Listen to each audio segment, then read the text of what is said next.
আয়োজিত আজকের এই মাদকের বিরুদ্ধে মানববন্ধন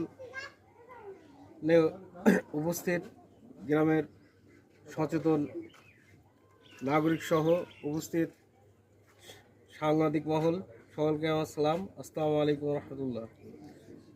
আজকে অত্যন্ত দুঃখের সাথে জানাচ্ছি যে গ্রামবাসী সচেতন হয়ে মাদকের বিরুদ্ধে অবস্থান করছে, কিন্তু যে কাজটি করার দরকার ছিল প্রশাসনের এবং দায়িত্বশীলদের, কিন্তু প্রশাসন ব্যর্থ হয়, প্রশাসন এবং দায়িত্বশীলরা ব্যর্থ হয়। আজকে এলাকাবাসী এই দায়িত্ব বহন করছে।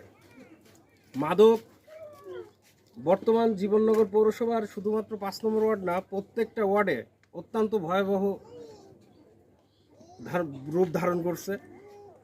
আমাদের এই জীবননগরে প্রতিদিন যে পরিমাণ মাদক আটক হয়, কোনো মাদক ব্যবসায়ী সেভাবে আটক হয় না। এছাড়াও অত্যন্ত দুঃখজনক হারে বলতেই হয়, মাদক কখনোই নির্মূল হবে না যদি না দুইটা বিষয় অবশ্যই ঠিক করতে হবে, তাছাড়া মাদক কখনোই নির্মূল হবে না। এক, পুলিশ প্রশাসনের কার্য তৎপরতা বৃদ্ধি এবং সাধারণ মানুষের সচেতনতা দেখভাল করতে হবে।